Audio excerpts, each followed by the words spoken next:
Bonsoir docteur, Bonsoir. nous sommes ravis de vous retrouver ce soir. Bonsoir à tous, je continue de vous admettre dans la salle. Donc, je suis Mounia Benada, j'ai le plaisir d'introduire encore ce soir docteur Bozena Michalak.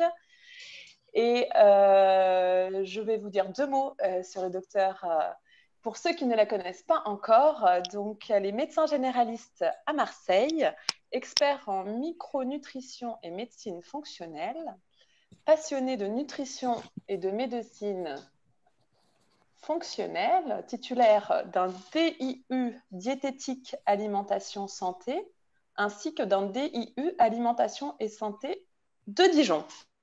Donc, elle participe à de nombreuses études cliniques et elle nous fait le plaisir de nous expliquer souvent ce qui peut améliorer notre santé. Et ce soir, on va parler détox. Vous allez nous parler de nos toxines, de comment nos toxines s'accumulent dans l'organisme et surtout comment on peut s'en débarrasser et à quel moment. Donc, je vais vous laisser la parole et puis pour toutes les personnes présentes, n'hésitez pas à poser vos questions dans la discussion. Je me chargerai de les retranscrire en fin de présentation au docteur afin d'avoir des réponses. Je vous laisse la parole. Merci encore. Bonsoir à tous. J'espère que vous m'entendez bien. Je suis ravie de vous retrouver à nouveau ce soir, partager avec vous un petit moment de convivialité, j'espère. Et attendez, je vais essayer de me connecter pour commencer, voilà, partager l'écran, pour commencer la nouvelle présentation. C'est cette nouvelle... voilà. Hop.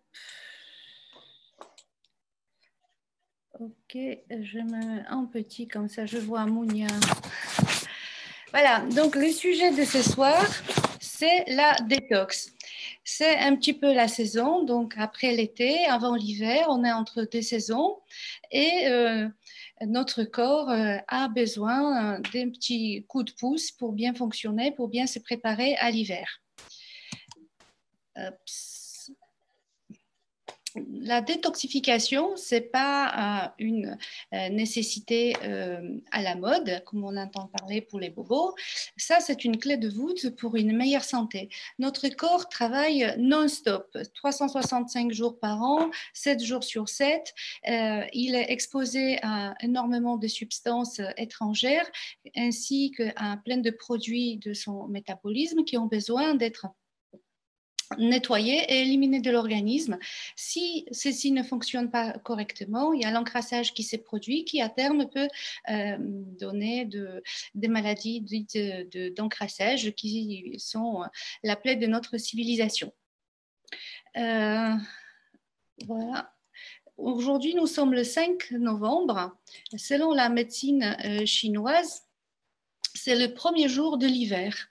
Et donc, nous avons besoin de préparer notre corps, de lui donner un coup de pouce pour qu'il puisse rentrer dans cette période où l'énergie est un petit peu moindre, où nous avons besoin de nous réchauffer pour fonctionner et ne pas s'endormir pour l'hibernation. Donc, vous avez remarqué qu'on a envie de certains aliments plus que d'autres. La soupe chaude du soir est bienvenue. Nous mangeons plus de légumineuses, plus de viande pour que ça nous tienne chaud, pour que ça nous donne envie d'aller en avant. Et ça signifie que notre corps fonctionne quand même au ralenti. Hop. Voilà. Mais la détoxification, donc de la pollution des substances qui nous entourent, c'est quelque chose de vital. Actuellement, nous sommes exposés à des millions de substances toxiques exogènes que notre corps, en plus de ces produits de métabolisme que je vous ai dit tout à l'heure, il ne peut pas fonctionner correctement s'il ne s'est pas détoxifié correctement. Un décès sur 6 en 2015, selon l'OMS, était lié à la pollution. essentiellement à la contamination de l'air, comme nous a apporté donc une étude du Lancet. Et ça, c'est juste un exemple. Il y a d'autres aussi polluants qui sont omniprésents dans notre environnement et avec lesquels il faut qu'on vive, que notre corps arrive à les gérer, à s'en débarrasser pour ne pas être encombré. Donc, c'est quoi un toxique? Un toxique, on appelle xénobiotique. Xénobiotique, ça veut dire qu'il est étranger à notre organisme. Donc, il y a environ 150 000 molécules différentes qui ne font pas partie de notre corps, avec lesquelles nous n'avons jamais vécu depuis donc, notre vie moderne. Nous sommes exposés et nous sommes obligés de les détoxifier.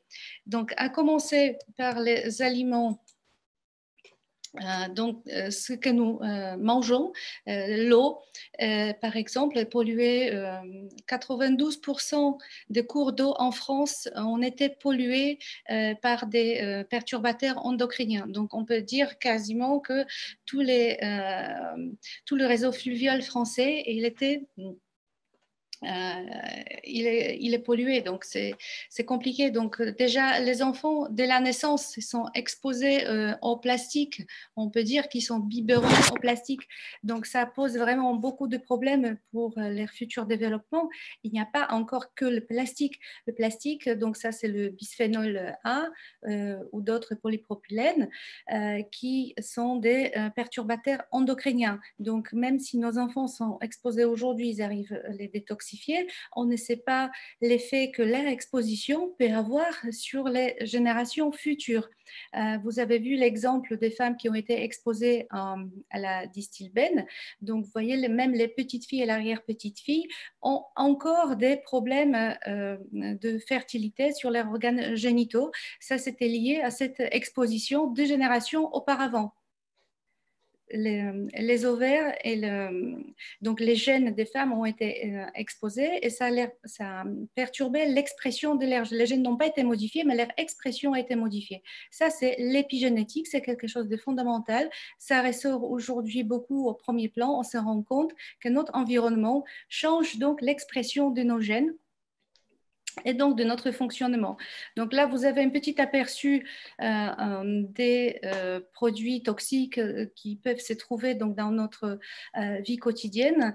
Donc, par exemple, dans les canettes de boissons, donc en plus de bisphénol A qui se trouve à l'intérieur donc de la canette, ça les recouvre de l'intérieur.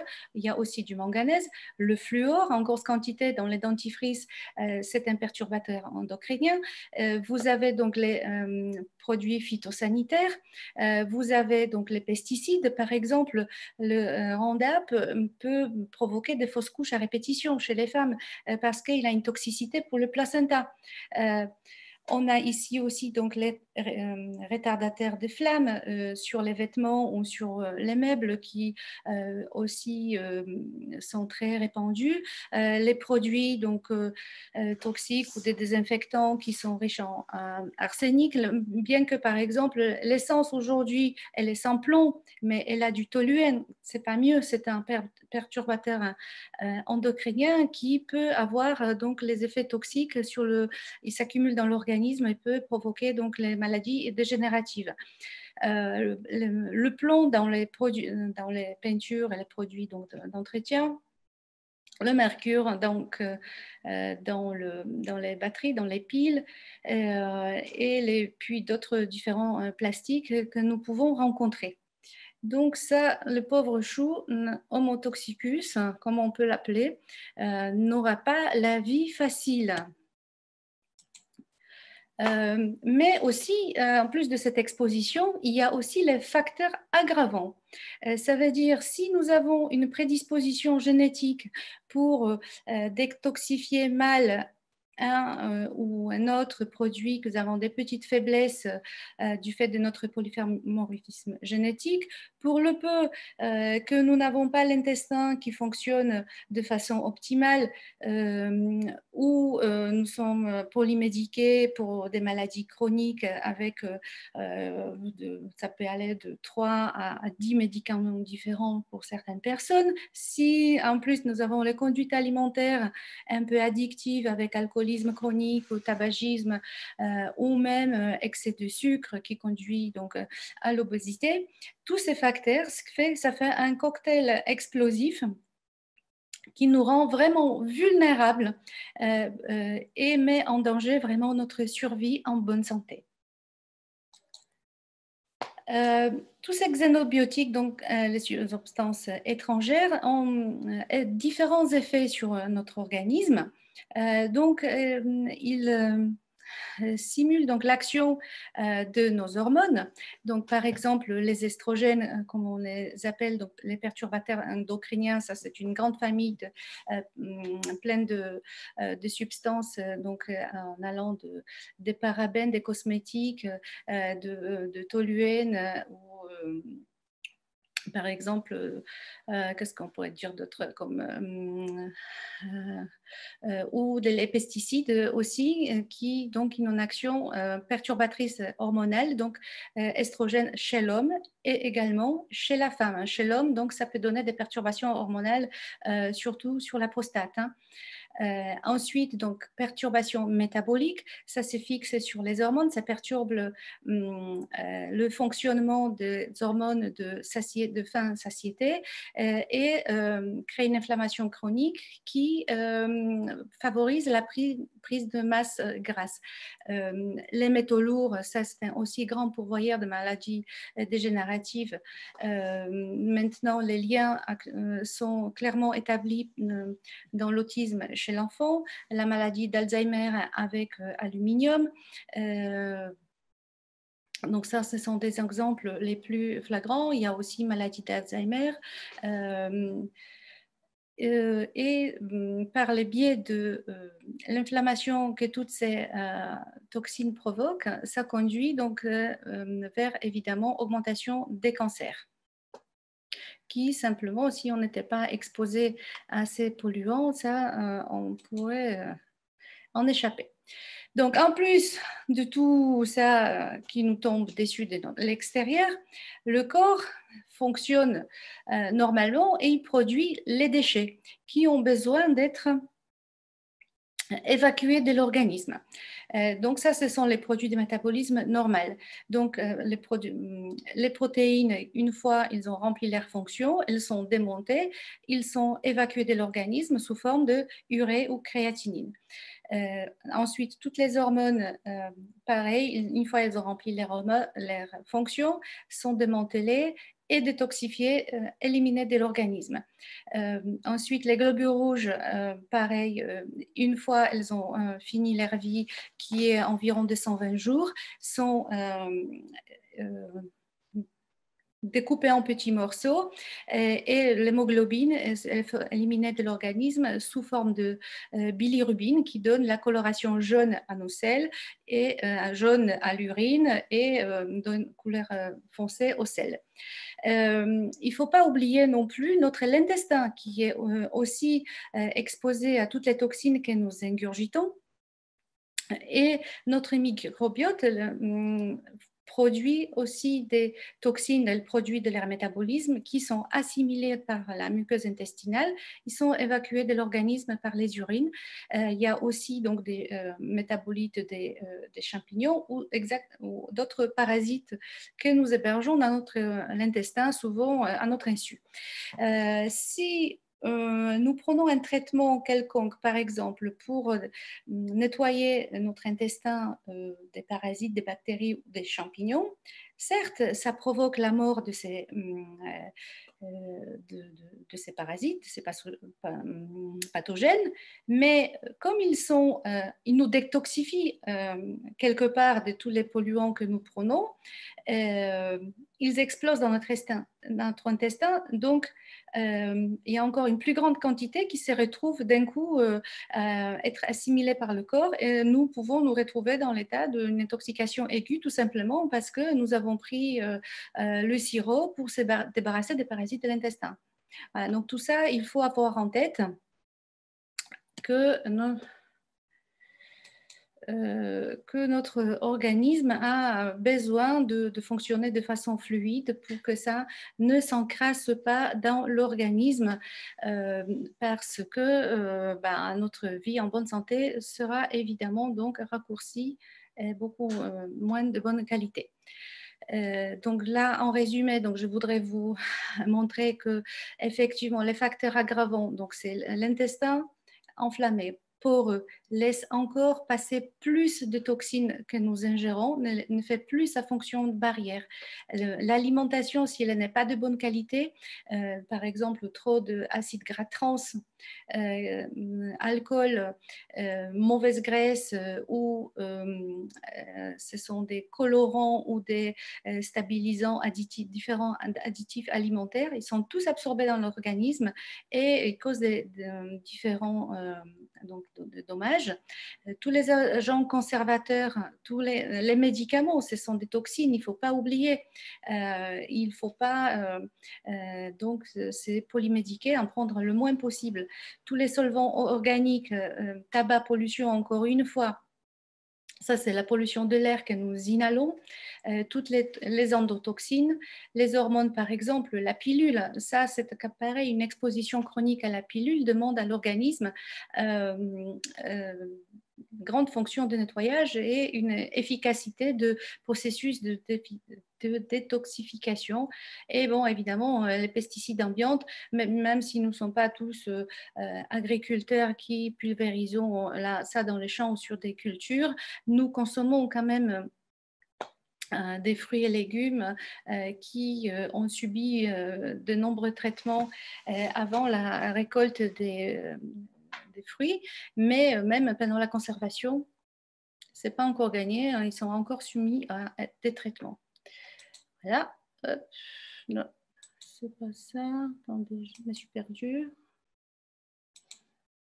Ah, voilà. Alors, maintenant, nous sommes exposés un peu à tout ça. Comment détoxifier? Alors, ça dépend.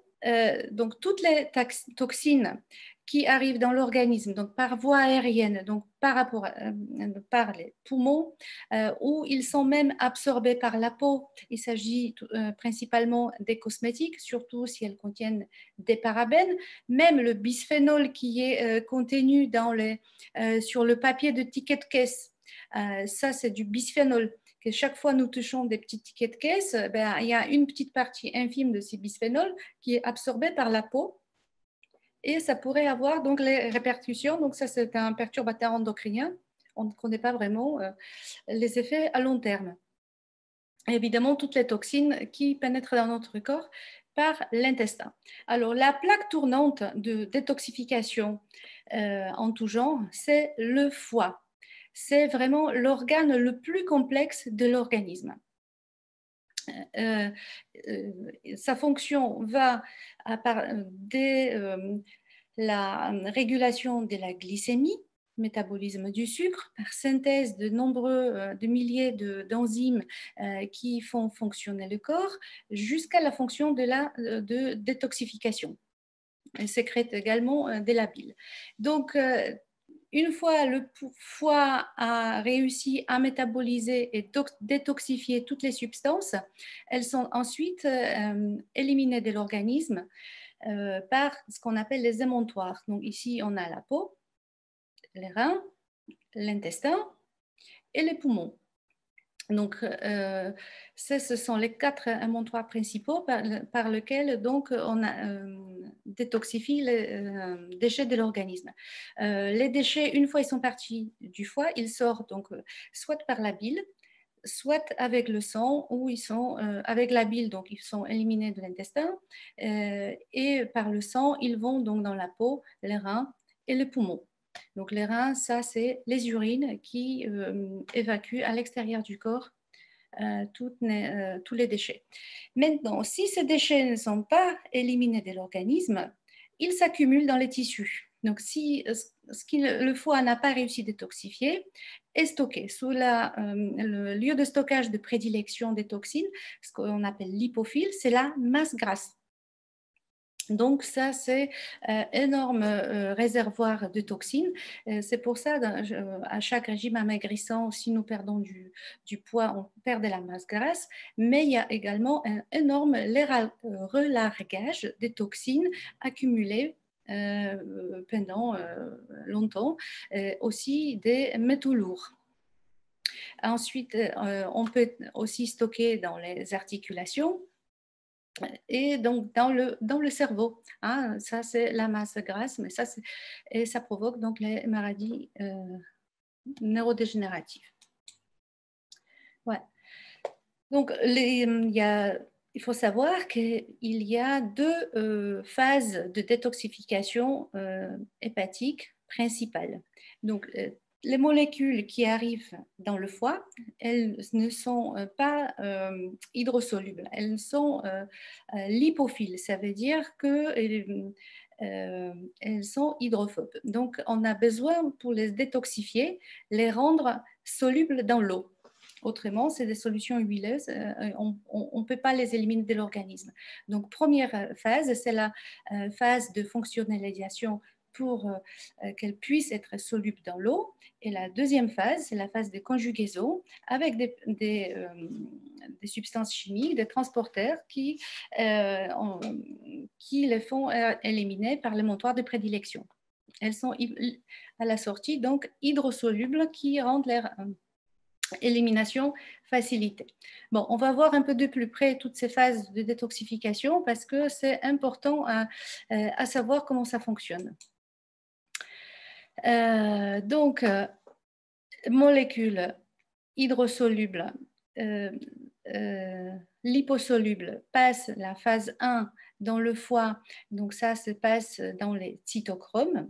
Ça, ce sont des complexes protéines avec un complexe coenzymatique qui sont les réactions dans lesquelles il y a une grande quantité de radicaux libres qui est produite, mais on arrive à coller un groupement hydrophile à la molécule à détoxifier, qui passe ensuite à la phase 2, qui on rajoute par exemple un sel biliaire et on peut éliminer de l'organisme par avec la bile par la vésicule biliaire, qui est éliminée ensuite dans l'intestin pour sortir de l'organisme.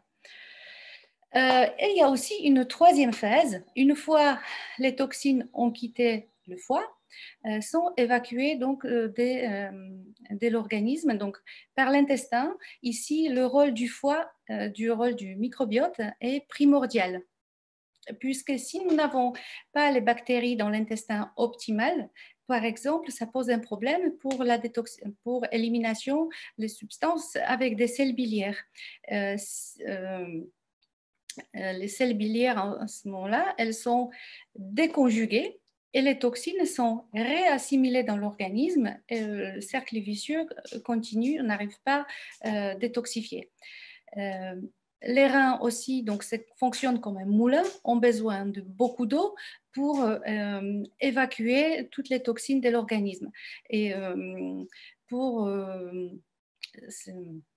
c'est la solution dans l'eau, donc il faut que les substances soient diluées dans l'eau pour pouvoir être éliminées par les reins. C'est valable à partir du sucre pour toutes les substances, les métabolites urinaires par exemple, du microbiote. Il faut qu'il y ait beaucoup d'eau pour la concentration de ces substances pour qu'elles puissent être éliminées du rein. Autrement, les reins forcent et à la fin, ça conduit à une insuffisance rénale. Aussi, la voie pulmonaire, c'est une voie importante donc d'élimination des toxines. Donc là, l'exemple, c'est la laine de chacal. La laine de chacal, c'est en fait toutes les toxines de l'intestin. Ce sont des putrécidines et comment ça s'appelle, enfin des gaz de putréfaction, cadavérine et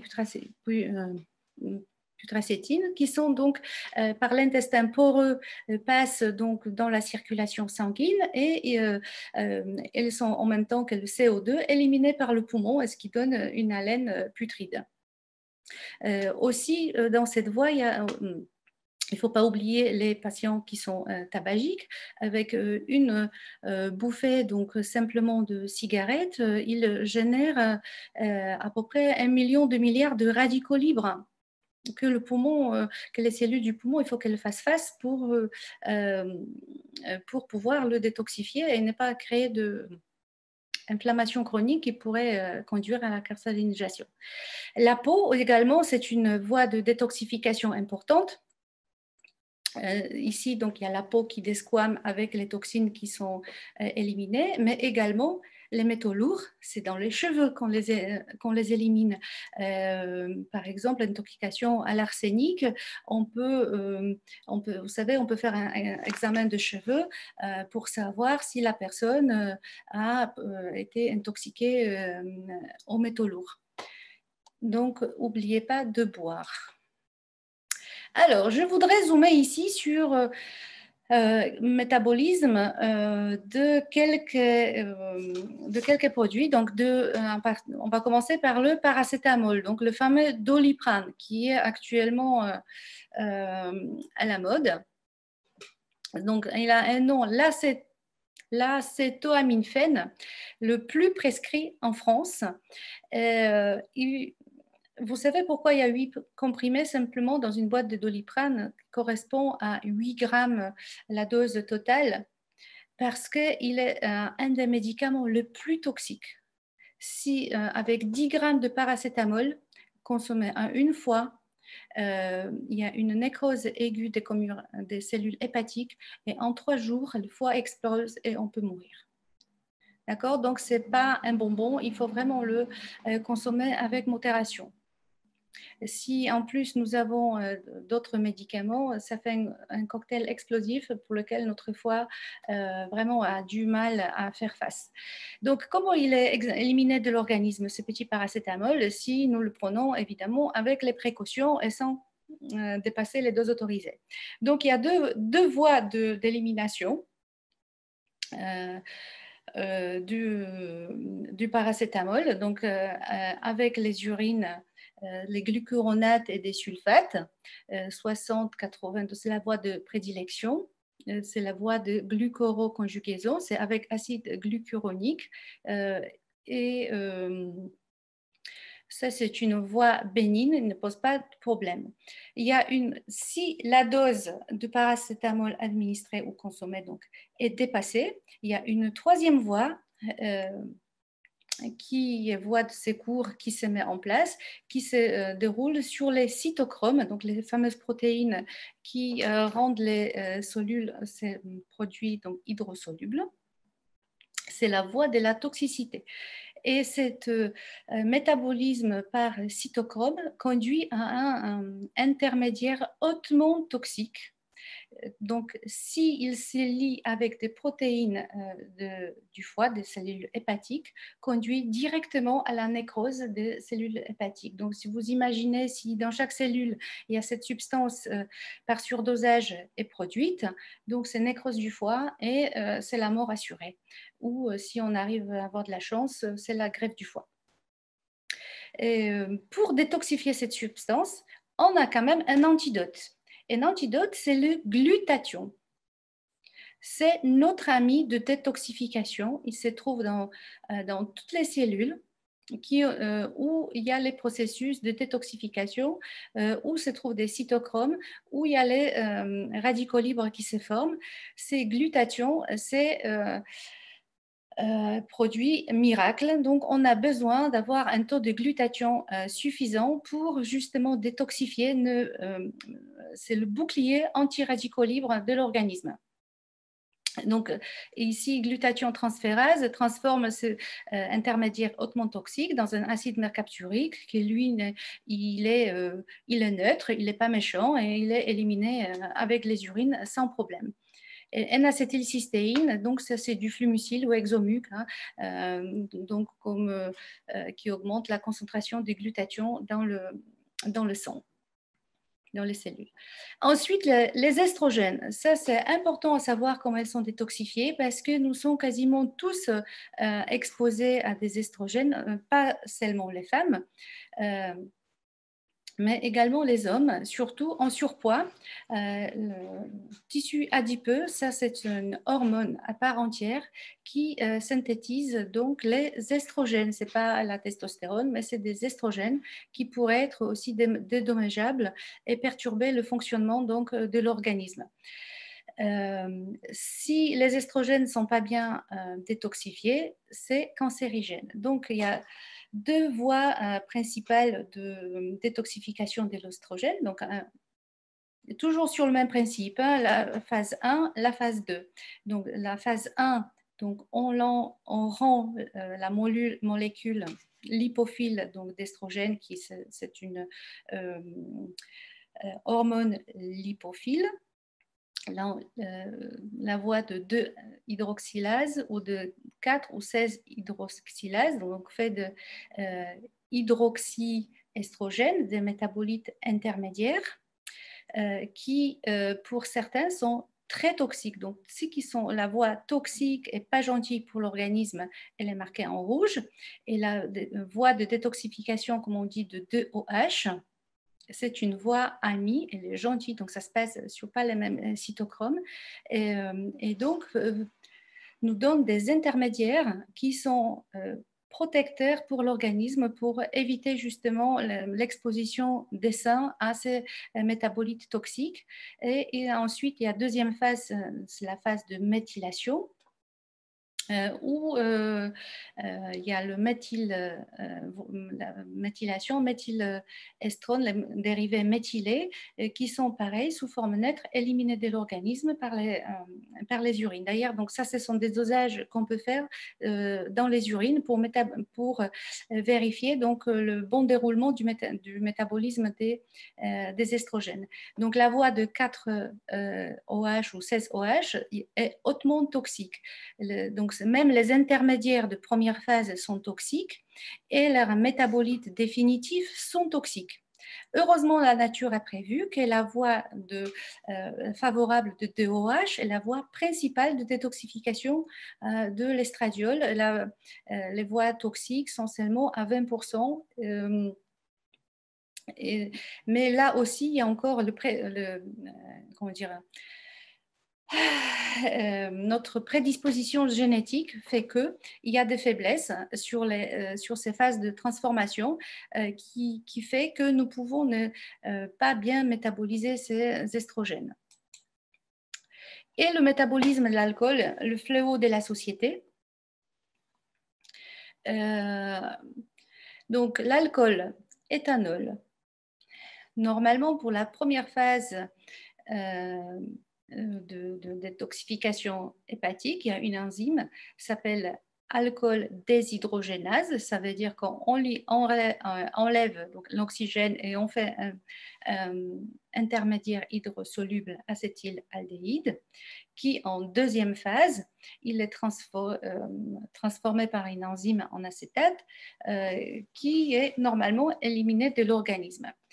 Maintenant, s'il y a une consommation constante en grosse quantité, il y a une grosse quantité d'acétate qui arrive, qui est utilisée comme substrate par l'organisme pour former de l'énergie. Et donc, les acides gras sont formés à partir donc, de ces métabolites qui sont stockés dans le foie, qui fait déjà dans un premier temps foie gras. Il conduit à la cirrhose. Donc déjà, première chose qu'on pourrait mesurer dans le sang dans ce cas-là, ce sont des triglycérides. C'est justement fruit de métabolisme de l'excès de l'alcool dans le sang par le foie. Deuxièmement, le polymorphisme génétique. Nous ne sommes pas tous égaux à la on va dire, digestion de l'alcool.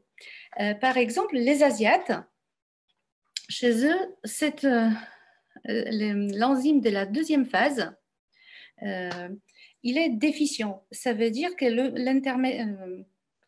l'intermédiaire de la première phase, il reste longtemps dans l'organisme et c'est ça, en fait, cet intermédiaire qui est responsable de notre sensation d'ébriété. Donc, pour eux, peu d'alcool suffit pour qu'il reste pompette pendant longtemps. À l'opposé, il y a les personnes qui ont un métabolisme ultra rapide de l'alcool. Ça veut dire que ils ont cette enzyme de transformation qui est ultra rapide. Ça veut dire qu'il leur faut de grosses quantités de l'alcool pour justement sentir la sensation d'ébriété qu'ils recherchent.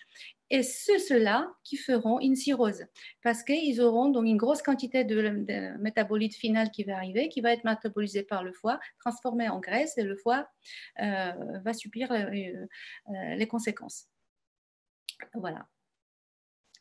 La vitesse donc de détoxification de l'alcool, c'est à peu près, si on a une alcoolémie dans le sang, c'est à peu près 0,15 grammes par litre de l'heure. Hein. Donc 0,6, limite pour la conduite, il faut 4 heures à peu près pour, par la voie normale pour éliminer. Maintenant aussi, cette première étape, elle est dépassée par une grosse quantité de l'alcool. Il y a encore la dernière voie possible donc, du métabolisme de l'alcool, c'est la voie de catélase et de la voie de peroxysome, mais qui conduit à une grande quantité de radicaux libres. Donc, stress oxydatif, inflammation, pareil, dommage au foie, donc, qui est à éviter évidemment. Hop. Voilà, c'est ça. Donc, quand vous avez vu tout ça, comment maintenant on va détoxifier, comment aider notre foie pour qu'il fonctionne bien, que ça ne s'encrasse pas, que les étapes de la détox se passent de façon fluide. Donc, la première chose, évidemment, quand on veut détoxifier, améliorer notre santé, c'est d'éviter l'exposition aux toxiques. Ça, c'est diminuer, par exemple, le tabagisme, améliorer la qualité de l'air. Bon, pour l'eau, ce n'est pas évident, mais diminuer l'aluminium, donc c'est déjà éviter le papier aluminium pour la cuisson, d'éviter les emballages les canettes en aluminium, éviter les conserves qui sont pleines de bisphénol à l'intérieur, et ainsi de suite, éviter de chauffer les plastiques. Tout ça, c'est tout à fait possible pour diminuer déjà l'exposition aux toxiques, pour soulager notre fonction de détoxification.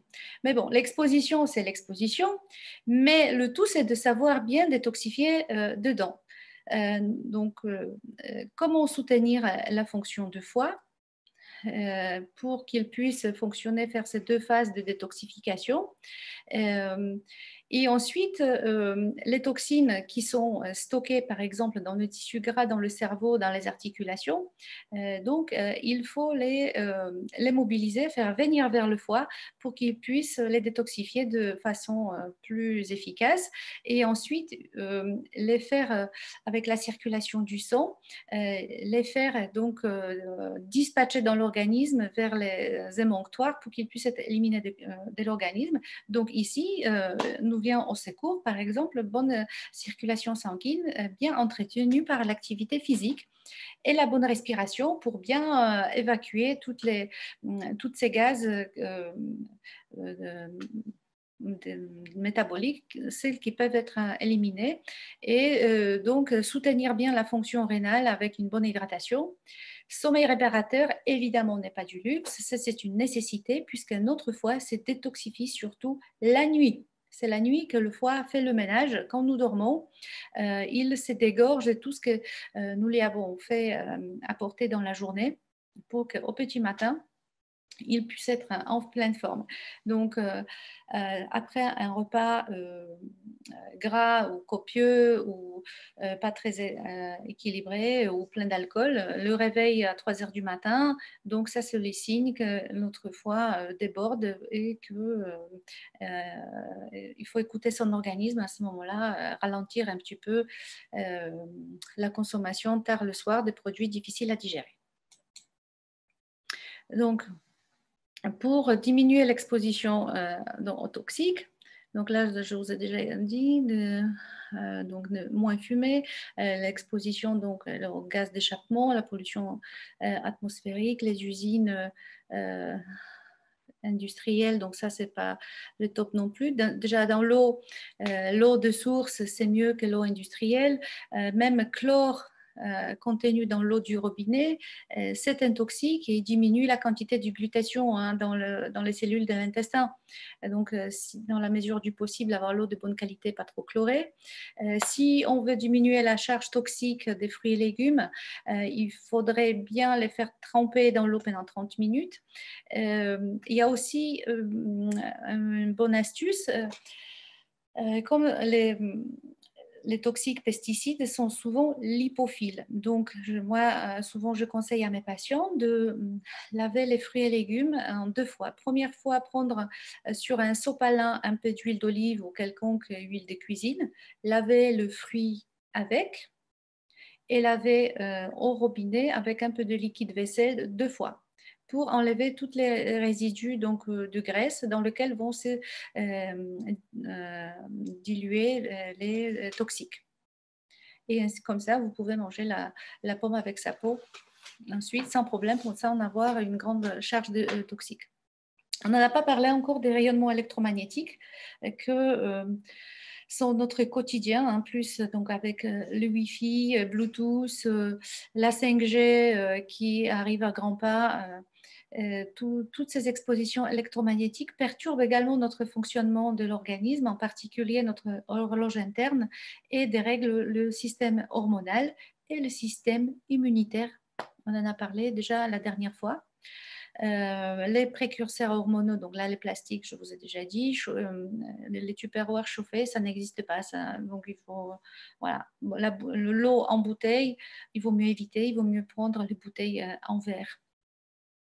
Les métaux lourds, donc les amalgames dentaires, c'est un peu moins fréquent actuellement, mais même au moment où de la dépose de l'amalgame dentaire, chez certaines personnes sensibles, ça peut augmenter la charge donc, de métaux lourds dans le sang, du mercure ou de plomb, et ils peuvent ressentir donc, des effets indésirables. Ensuite, une fois on a diminué la charge toxique, il faut maintenant renforcer les barrières par lesquelles les toxiques peuvent pénétrer dans notre corps. Donc ici, nos alliés sont des minéraux, hein, donc du zinc, magnésium, sélénium et silicium. Le silicium dans l'intestin, par exemple, diminue l'absorption de l'aluminium. Tous ces minéraux, comme on dit, ils chélatent les métaux lourds. Ça veut dire qu'ils se substituent à métaux lourds donc pour qu'ils puissent ne pas être absorbés. Et il y a aussi donc la vitamine C, la vitamine E qui sont des antioxydants de prédilection avec les glutathions réduits pour diminuer justement la charge des toxiques qui génèrent des radicaux libres et qui pénètrent à l'intérieur de l'organisme.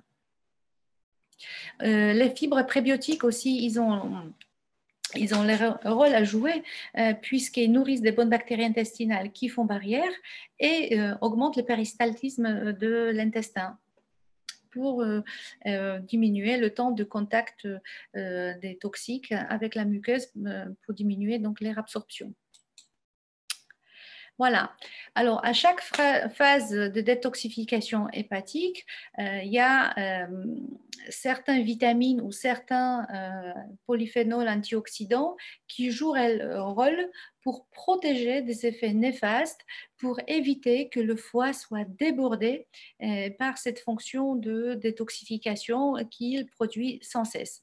Donc, par exemple, pour la phase 1, donc tous ces enzymes, ce sont des cofacteurs des cytochromes. Donc là, vous avez un exemple du cytochrome. Donc ça, c'est un coenzyme qui est adossé à une protéine et en son milieu, il y a un métal. Et c'est ce métal qui donne des ions pour les réactions chimiques. Donc, ce sont des électrons dans les réactions d'oxydation, de réduction, d'hydrolyse ou d'hydratation et donne des produits intermédiaires qui peuvent être toxiques mais sont déjà hydrosolubles. Et il y a beaucoup de radicaux libres, en particulier l'oxygéné qui est généré.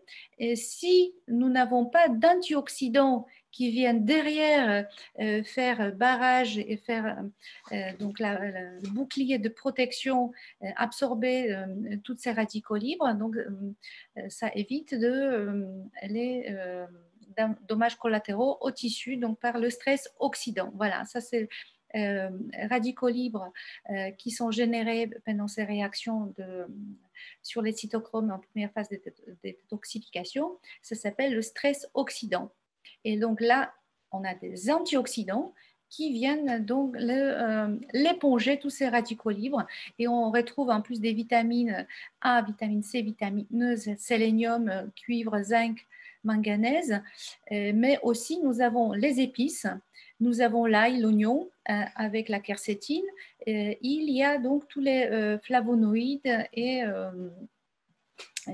anthocyanes et tous les antioxydants qui contiennent les plantes. Dans la deuxième phase donc, de détoxification, souvent on a besoin surtout donc, du glutathion et là, dans la méthylation, on aura besoin de vitamines B9, B6, B12 et on a également besoin donc, de groupement méthyle qui est apporté par la méthionine. Voilà. Donc, une fois on n'a pas réussi à faire la barrière aux toxines qui arrivent quand même dans l'organisme, donc on soutient le foie dans l'élimination. Donc, dans les phases 1, donc je vais vous répéter encore une fois, il faut activer donc les voies d'élimination enzymatique. Donc, par exemple, pour la détoxification des estrogènes, vous avez vu, il y avait la voie de 2OH bénéfique pour la santé. Elle est inductible si, à condition qu'on fournit les métabolites, les cofacteurs nécessaires pour favoriser cette voie et lutter contre les radicaux libres qui peuvent être générés. Donc, si on induit davantage de la voie d'élimination de détoxification sur la voie de OH, c'est comme un péage sur autoroute, les deux autres voies vont être diminuées. Et donc, ça, c'est la voie il faut ici donc accélérer la voie de méthylation de la deuxième phase pour que les produits intermédiaires qui sont toxiques ne stagnent pas. Donc, c'est l'importance ici donc des vitamines de groupe B surtout qui est intéressant. La phase 2, donc l'élimination des produits hydrosolubles avec les sels minéraux qui sont conjugués. Nous avons ici donc les classiques, artichaut, chardon-marie, il y a aussi la betterave, il y a la chlorelle qui sont intéressantes pour cette fonction de détoxification. Et ici, les compléments alimentaires ont toute leur place. Donc, il ne faut pas oublier la phase 3. Donc, pour l'épuration rénale, il faut donc une bonne hydratation, mais aussi il faut que notre organisme ne soit pas acide. Donc, il faut alcaliniser ce processus avec l'apport en magnésium, en potassium, et aussi donc les fruits et légumes nous apportent plein d'alcalinisants pour que cette épuration rénale se fasse mieux, pour qu'on ne charge pas le rein en ions acides. Et elle favorise un peu la diurèse, donc c'est l'action diurétique. Les fibres douces améliorent donc le transit intestinal et pour avoir un bon microbiote, pour avoir une action aseptisante sur ces bactéries de putréfaction qui font les gaz, nous donnent la laine de chacal dans les cas extrêmes. Donc, certaines plantes ont des propriétés antiseptiques qui désinfectent donc l'intestin. Favoriser les échanges gazeux, donc l'activité physique a toute sa place pour bonne élimination des gaz de produits de métabolisme et évidemment donc favoriser l'élimination cutanée qu'on peut ici conseiller par exemple le sauna pour faire transpirer.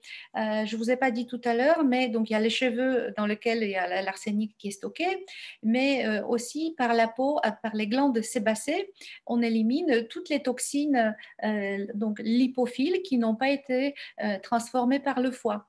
Donc en faisant donc un sauna qui nous fait bien transpirer, donc avec la transpiration, certaines toxines sont également éliminées. On peut faire un gommage corporel dans lequel donc on va enlever donc l'excès de graisse du sébum de la peau pour donc meilleur nettoyage. Voilà. Alors, ensuite vient alimentation détox. Comment manger maintenant, parce que c'est quand même la base de notre alimentation. Notre alimentation, c'est la base quand même. Il faut se nourrir, mais se nourrir de façon apporter les éléments nutritifs et quand même le soutien de ces fonctions de nettoyage, de détoxification qui sont super importants. Donc, l'eau, évidemment, c'est la base donc, de cette pyramide. Vous voyez qu'ici, il y a plein de fruits et légumes, donc les légumes verts à feuilles pour les polyphénols qu'ils contiennent et également donc, pour les vitamines, surtout du groupe B, vitamine C également. Les fruits et légumes, ils ont aussi une part royale dans cette pyramide, notamment les crucifères qui sont bons pour les fonctions donc, de méthylation au niveau de l'élimination hépatique. Nous avons donc les légumes, de légumineuses. Les bonnes graisses sous forme de noix, amandes, noisettes et d'autres graines qui nous fournissent donc des bonnes graisses polyinsaturées, également de la vitamine E. Et aussi, il y a toutes les herbes et les épices. Et en petite quantité, donc on peut consommer les algues si on a envie. Voilà. Donc, les compléments alimentaires paraissent incontournables dans l'histoire si on veut faire une bonne cure de nettoyage de notre organisme. Ils agissent en synergie. Ça veut dire que si on prenait un produit un à un, on n'aurait pas le même effet si on en met plusieurs. Donc, parce que déjà, s'il y en a plusieurs, donc ils ont plusieurs, donc ils agissent à plusieurs niveaux. Et 1 plus 1, comme dans tous les compléments alimentaires, égale 3. Ça veut dire que leur action finale, elle est décuplée. Hein, jusqu'à parfois de 300% d'efficacité par rapport au produit, un seul ingrédient pris seul. Et donc, ils agissent sur plusieurs étapes. Donc, dans les compléments dans la détox qui nous intéresse, donc, on peut citer par exemple l'orella, argousier, la griffe de chat, la luzerne, raisin noir, le acaille, la betterave, l'orge, acérola, le ginseng. Nous avons aussi la prune, églantier ou d'autres substances. La liste n'est pas exhaustive. Alors, on va faire un petit zoom sur la chlorelle. La chlorelle, donc, c'est une algue unicellulaire qui donne la couleur verte par rapport à les antioxydants qu'elle contient. Donc, elle contient de la chlorophylle, astaxanthine, zeaxanthine et lutéine. On avait parlé par rapport à la fonction donc, de la vision. Ce sont des puissants antioxydants. Ils ont donc une action régénératrice cellulaire et excellent effet sur la chélation des métaux lourds. La chlorophylle, ça c'est la couleur, le colorant des plantes qui leur donne la couleur verte. Pareil, c'est un excellent antioxydant qui a une protection anticancéreuse. Et aussi, c'est un antiseptique intestinal, donc par son action donc bactéricide et bactériostatique, donc diminue la charge bactérienne et sa action sur la diminution des mauvaises odeurs corporelles. La luzerne à l'alpha, C'est une plante, donc c'est les parties aériennes appartiennent à des légumineuses parce qu'elle est très riche en protéines végétales, contient quasiment tous les acides aminés, protéines, voilà, qui font des protéines donc, végétales, de nombreuses vitamines, quasiment tous les minéraux. Elle est également très riche en chlorophylle. Donc, elle a une action sur la fatigue, régule le métabolisme sur plusieurs niveaux, régulant le cholestérol, la glycémie, améliore la circulation sanguine, régule aussi le fonctionnement hormonal et également donc, la action antiseptique et donc détoxifiant pour la peau, également participe à la diminution donc, des mauvaises odeurs au niveau de la peau. On a aussi le griffe de chat, liane de Pérou, qui est riche en antioxydants, en vitamines, avec des propriétés anti-inflammatoires, par exemple, sur les articulations, sur l'intestin, sur le foie, module le système immunitaire et dans la fonction de détoxification, ce que nous recherchons, ça aide à la détoxification des métaux lourds. Également, réduit bien le stress oxydant qui est induit par de la radiation, par exemple, comme dans le cas de radiothérapie. Chardon-Marie et artichaut, c'est un couple inséparable hein, des deux aliments qui soutiennent la phase 2 d'élimination, détoxification hépatique. Donc, chardon-marie est riche en sibylline et ils sont hépatoprotecteurs, favorisent la sécrétion et l'élimination des labiles. Donc, de toutes les substances qui ont été glucuroconjuguées sont éliminées avec la bile de l'organisme. Et donc, ça, c'est le rôle des chardon-marie et d'artichaut pour les faire éliminer. Cependant, une petite précaution d'usage s'impose chez les personnes qui auraient donc les calculs biliaires. Donc, faire quand même attention qu'ils ne fassent pas une crise de colique hépatique, voire une inflammation, parce que ça peut faire bouger les calculs. Et donc, ça a une petite précaution d'emploi, mais sur du long terme, en petite dose, justement, ça évite la formation des calculs de la vésicule biliaire. Hop. Nous avons aussi argousier, l'ananas de Sibérie, qui est très intéressant dans la fonction détoxifiante parce que donc il agit également donc sur le stress oxydant par la quantité donc par ses propriétés donc riches en vitamines C, E et caroténoïdes qui donc renforcent sur le glutathion et donc le stress oxydant qui est généré par les radiations et l'éthylisme chronique en 6 mois peut diminuer donc, les symptômes de cirrhose de foie. Hein, mais bon, ça, c'est pas trop à conseiller pour encourager la personne à continuer de boire. Mais dans les intoxications à l'arsenic, il a des propriétés intéressantes si nous voulons le détoxifier.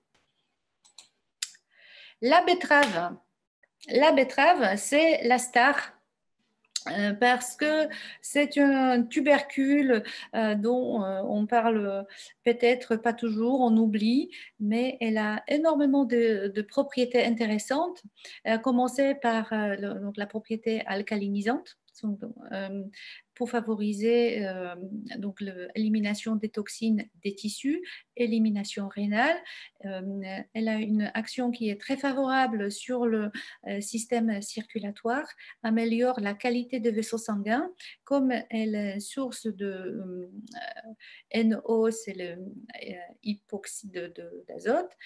Ça a une propriété de vasodilatation naturelle, donc naturellement améliore la circulation du sang et protège par son propriété antioxydante l'endothélium, l'intérieur des vaisseaux sanguins, de l'oxydation et de dommages. Aussi une action intéressante donc, sur la synthèse du glutathion qui est indispensable à tous les niveaux dans l'organisme, dans chaque cellule, donc à partir du épithélium pulmonaire jusqu'à les lymphocytes, passer par les cellules hépatiques pour lutter justement contre les radicaux libres. Très riche en toutes les vitamines et des minéraux, donc vraiment un aliment complet qui a toute sa place dans le processus de détoxification et il ne faut surtout pas l'oublier. Voilà, je crois que j'arrive à la fin. Donc, ce qui fait que quand on fait le cocktail de tous les compléments un par un, nous avons Duolife jour et nuit. C'est un ensemble extraordinaire de détoxification de l'organisme, de soutien. Donc, minimum syndical de consommation de ces deux produits, c'est à l'automne, maintenant, c'est même un peu tard déjà, et au printemps. Donc maintenant, pour soutenir le foie, pour passer bien l'hiver, pour le débarrasser de tous ces encombrants et de l'encrassage, fournir donc surtout de la vitamine C, les protéines de la luzerne, argousier un petit peu des acides gras essentiels. Il y a énormément de soutien en glutathion pour soutenir les phases de détoxification hépatique. Donc les plantes qui sont contenues dans ces deux produits, ils ont été choisis par rapport à leur action chronobiologique. Donc ici, vous avez plutôt riche en vitamine C et les plantes dynamisantes. Et sur le Duolife nuit, on a les plantes qui gèrent plutôt donc, les problèmes du cholestérol, les problèmes les réactions de régulation du sucre, la phase 2 de détoxification hépatique, donc avec chardon-marie, artichaut, les prunes qui règlent le transit parce qu'elles contiennent des fibres douces. Là, il y a aussi le mûrier blanc qui est très riche en fibres détoxifiantes, qui règle bien la glycémie, mélisse apaisante pour l'intestin, un peu de vitamine C. Voilà, donc tout ça, c'est de façon harmonieuse, ça nous aide à détoxifier notre organisme tout en douceur. Il peut se produire un petit peu les réactions exagérée, si vous voulez, aggravation des problèmes hépatiques ou enfin des symptômes que nous avons de fatigue, des maux de tête, etc. Parce que quand les processus donc, de détoxification se sont mis en route, nous avons donc des chélateurs. Tout ça peut faire un relargage des toxines dans le sang et avant qu'elles soient éliminées par les émonctoires, font un petit transit par le corps et nous pouvons avoir une altération un petit peu de nos fonctions, ne pas arrêter le produit, mais diminuer, passer à une demi-dose, un jour sur deux, puis si tout va bien, augmenter progressivement jusqu'à donc 25 millilitres de chaque matin et soir. Il ne faut pas oublier le prodéacide. Comme le nom l'indique, il est anti-acide. Donc, pour alcaliniser l'organisme, pour favoriser donc la détoxification, le fonctionnement donc, rénal, soutient également donc, la fonction du foie. Nous avons donc par la betterave. Et le cocktail qui est ici, pamplemousse, donc attention à la prise de médicaments, il faut qu'il y ait 2 heures d'écart par rapport à certains médicaments parce que pamplemousse donc, inhibe certains cytochromes qui fait que les effets de médicaments peuvent être exacerbés. Ce n'est pas intéressant pour l'industrie pharmaceutique, donc ils vont vous dire, si vous prenez certains médicaments, ne prenez pas de pamplemousse, puisque son effet peut être exagéré. Mais dans ces cas-là, ils auraient pu vous dire, mangez de la pamplemousse parce que c'est bon pour la santé, c'est alcalinisant, c'est antioxydant, riche en vitamines, ben, vous prendrez que la demi-dose de mon médicament. Ce serait plus logique. Donc là, il faut faire quand même un petit peu attention chez les personnes qui prennent des médicaments pour qu'il n'y ait pas d'interférence. Voilà. Nous arrivons au chlorophylle. Donc avec la chlorelle, la chlorophyline des plantes vertes, un petit peu luzerne, donc et il a vraiment une action détoxifiante et antiseptique. Donc sur la peau et l'élimination des mauvaises odeurs de l'intestin, par exemple, les gens qui font des gaz qui ne sont pas trop bons, si vous avez une mauvaise haleine. Donc ça, ce sont vraiment de bons absorbeurs de mauvaise haleine, des gaz gênants, et soutiennent vraiment la détoxification, notamment des métaux lourds.